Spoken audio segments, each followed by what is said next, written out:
Paz, Senhor, tudo bem? Hoje eu queria iniciar fazendo uma pergunta para você. Qual que é a pior dor? A dor física ou a dor emocional? Como eu já falei, a gente é um ser único, né? E cada um tem a sua sensibilidade maior em uma área. E a gente sabe que ninguém está imune a sofrer nesse mundo, né?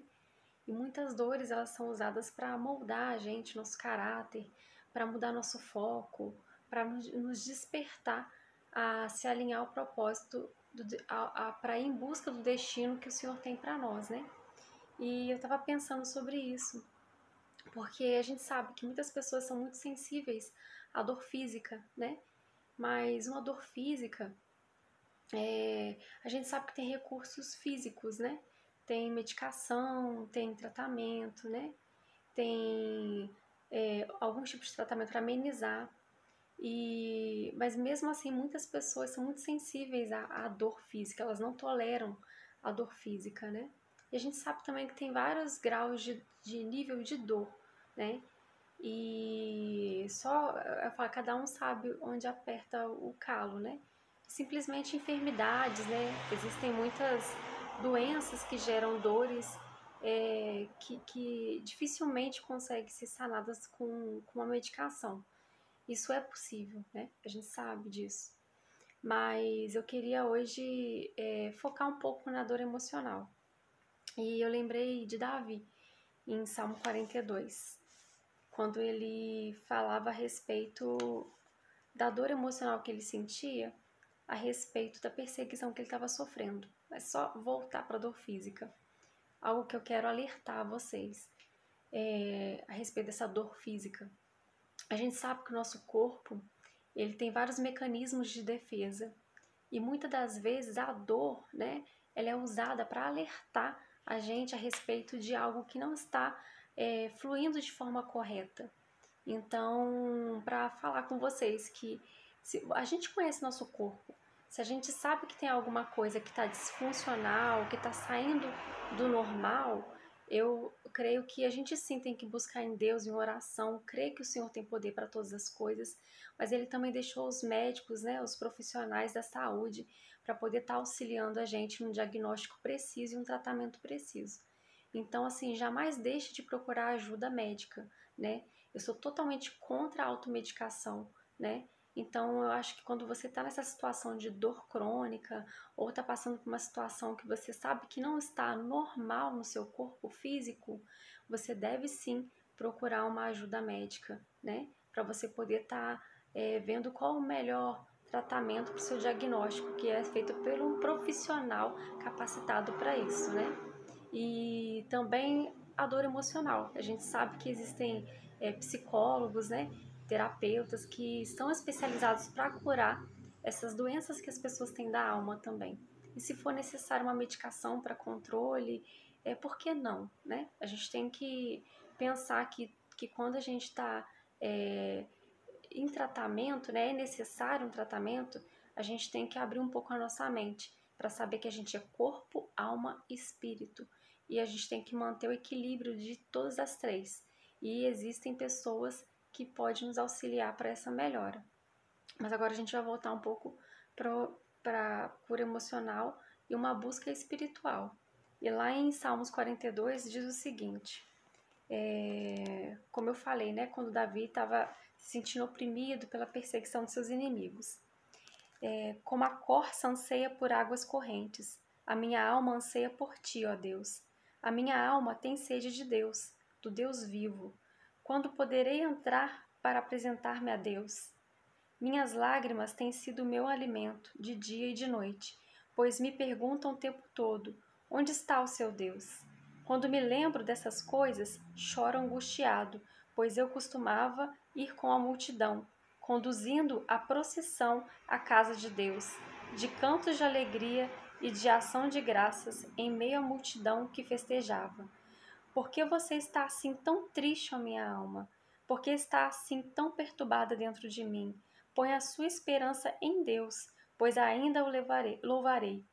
Ele é o meu Salvador e o meu Deus. A minha alma está profundamente triste. Por isso de ti me lembro, desde a terra do Jordão, das alturas do Hermon, desde o monte de Mizar. Abismo chama abismo, ao ruir das tuas cachoeiras, todas as tuas ondas e vagalhões se abateram sobre mim. Conceda-me, ó Senhor, o seu fiel amor de dia e de noite. Esteja comigo a sua canção. A minha oração ao Senhor, a Deus, que me dá vida. Direi a Deus, minha rocha. Por que te esqueceste de mim? Por que devo sair vagueando e pranteando, oprimido pelo inimigo? Até os meus ossos sofrem de agonia mortal, quando os meus adversários zombam de mim, perguntando-me o tempo todo: onde está o seu Deus? Por que você está assim tão triste, ó minha alma? Por que está assim tão perturbada dentro de mim? Põe a sua esperança em Deus, pois ainda o louvarei. Ele é o meu Salvador e meu Deus. Então Davi, ele declara aqui, né, que ele está passando por esse momento de angústia, mas a confiança dele, mesmo ele passando por esses momentos, né, essa aflição emocional, essa dor emocional, essa angústia, né, a forma que ele fala parece até que ele está depressivo, né, deprimido ali. Então, ele mesmo tendo esses sentimentos, ele não se sente abandonado por Deus, ele tem a confiança dele em Deus. Por mais que ele ainda se vê num estado de perigo, às vezes ele não teve aquela resposta imediata, ele está buscando por essa resposta, por esse consolo, por esse conforto, ele sempre confia no Senhor, né? Porque Deus, ele tem o tempo certo até para nos responder, seja a resposta sendo sim, não, espere, né? Então ele tem o tempo dele. E quando ele fala que abismo chama outro abismo, né? Eu vejo assim que às vezes as pessoas se oprimem e elas ficam de uma forma que às vezes aquela sensação de angústia, de dor, parece que só vai chamando mais sentimentos ruins, ela vai ficando mais oprimida, parece que começa a puxar mais acontecimentos ruins, né? Quando a pessoa não se posiciona de uma forma a rejeitar aquele sentimento ou buscar de forma positiva, né? De forma a entender verdadeiramente a vontade de Deus para a vida dela, que aquilo ali pode ser uma fase e que a gente passa por essas fases, tanto as coisas boas e ruins acontecem com todos nós, né? Às vezes as pessoas veem o seu problema como o maior problema do mundo, né? Não desfazendo, porque a gente sabe que cada um tem a sua sensibilidade, né? No caso da dor emocional, por algum tipo de assunto. Às vezes o que te fere não me fere, eu já superei e vice-versa. A gente tem que aprender a respeitar isso também, o tempo de amadurecimento emocional de cada um, mas a gente tem que entender que a gente não pode paralisar, a gente não pode aceitar esse estado de angústia, de dor em nossas vidas. Se tá dessa forma, é porque tem alguma coisa de errado, né, nas suas emoções, no mundo espiritual, que a gente sabe que o inimigo ele veio para destruir mesmo, para entristecer, para enfraquecer, para que a gente não consiga ter ânimo para buscar as coisas de Deus, para ter a nossa rotina diária, né, com os nossos compromissos. Então ele quer isso mesmo, ele quer enfraquecer. E muitas das vezes ele usa a mente, né? Então a gente tem que blindar a nossa mente, levar a nossa mente cativa ao altar do Senhor, cativa a Deus. E também aqui em Isaías 41, ao do versículo 8 ao 13. Eu vou ler aqui porque, assim, a palavra é cheia de promessas, né?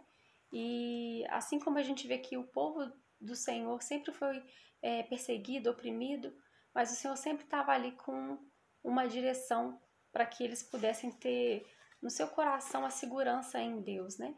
Porque a gente sabe, eu sempre falo, a gente é peregrino em terra estrangeira. Então aqui a gente vai ter, né? Na palavra fala, no mundo tereis aflições, né, o Senhor Jesus fala, mas eu venci o mundo, tem de bom ânimo. Então é pra gente ter bom ânimo. E nessa parte de Isaías 41, o Senhor, ele é o ajudador de Israel, né? E ele declara ao seu povo, ao povo, a geração eleita, né? Ao povo escolhido. E a partir do versículo 8 fala o seguinte: Você, porém, ó Israel, meu servo, Jacó, quem escolhi, vocês, descendentes de Abraão, meu amigo, eu os tirei dos confins da terra, de seus recantos mais distantes eu os chamei. Eu disse, você é meu servo, e eu os escolhi e não o rejeitei. Por isso não tema, pois eu estou com vocês. Não tenha medo, pois eu sou o seu Deus. Eu o fortalecerei e o ajudarei. Eu o segurarei com a destra da minha mão direita vitoriosa. Todos os que o odeiam certamente serão humilhados e constrangidos. Aqueles que se opõem a você serão como nada e perecerão. Ainda que você procure os seus inimigos, você não os encontrará. Os que guerreiam contra você serão reduzidos a nada, pois eu sou o Senhor, o seu Deus, que o segura pela mão direita, e diz a você: não tema, eu o ajudarei. Então, quando você clama ao Senhor, Ele está ali.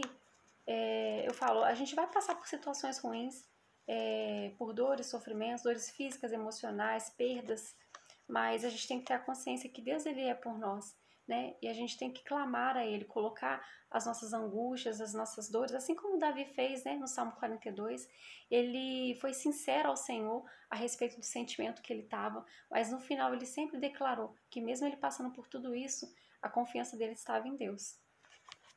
E aqui também em Romanos 15, 13, fala o seguinte: que o Deus da esperança os enche de toda alegria e paz por sua confiança nele, para que vocês transbordem de esperança pelo poder do Espírito Santo. Então, como eu já falei, né, somos vasos de barro com um tesouro dentro, né, que é o Espírito Santo. E o Espírito Santo, ele vem aqui para nos consolar, porque quando Jesus, ele se entregou naquela cruz para que a gente tivesse essa ligação com Deus, né, que foi desfeita, né, com o pecado adâmico, né, quando teve a separação do homem e Deus, o Senhor Jesus ele veio para nos ligar, né, para fazer a ponte, né. A gente só consegue ir através dele, né? Ele é verdade, ele é o caminho, ele é a vida. E ninguém vai ao Pai, né? Ninguém vai ao Senhor a não ser pelo caminho que é Jesus, que é a palavra dele, né? E João fala, João 1, que ele é o verbo que se fez carne, né? E o verbo, a palavra, era Jesus. Então, através do nosso conhecimento, a nossa busca incessante pela palavra dele, a execução da palavra, né? A prática da palavra, a gente vai estar seguindo esse caminho que é o caminho que Jesus deixou para que a gente seguisse e conquistasse, né, o alvo. Então, eu lembrei de algo também que está escrito lá em Filipenses 4, a partir do versículo, deixa eu ver, do 10. Muitas pessoas usam o 13, né? Mas eu vou estar lendo a partir do 10 para que vocês possam entender. No versículo 10, Filipenses 4, a partir do 10. Alegro-me grandemente no Senhor, porque finalmente vocês renovaram o seu interesse por mim. De fato, vocês se interessavam, mas não tinham oportunidade para demonstrá-lo. Não estou dizendo isso porque esteja necessitado, pois aprendi a adaptar-me a toda e qualquer circunstância. Sei o que é passar necessidade e sei o que é ter fartura. Aprendi o segredo de viver contente em toda e qualquer situação, seja bem alimentado, seja com fome, tendo muito ou passando necessidade. Tudo posso naquele que me fortalece. Então, olha que tremendo, né? Paulo, olha o que Paulo falou. Independente de qual situação ele estivesse, né? Seja na falta, seja na prosperidade, né? Tendo ou não tendo, ele se alegrava no Senhor, né? Ele tinha aquela confiança que tudo ele podia, né? Com o Senhor ali ao lado dele, né? Então, é isso que a gente tem que pensar e tem que tomar posse dessa palavra, né? Que tudo nós podemos naquele que fortalece a nossa vida, que é o Senhor, né? Então você tem o Espírito Santo dentro de você que pode te consolar, porque o Senhor Jesus falou, né? Eu vou, mas deixo-vos o Consolador. É o Espírito Santo que vai nos trazer a alegria, né? Que é a alegria do Senhor, que é a nossa força, é a paz que excede todo entendimento. Então é o que eu tenho para falar hoje, que a gente vai passar por dificuldades, por angústias e dores, mas é um processo e é apenas um tempo, né? Que é passageiro, né? Assim como as coisas boas são passageiras, ruins também são. E todas elas juntas fazem parte de um processo que vai te amadurecer, vai levar você para o alvo que o Senhor tem reservado para sua vida. Então não se abate, né? Não pensa que você vai morrer ali, né? O deserto ele existe para ser passado por ele, mas não para permanecer nele. Então peça ajuda ao Senhor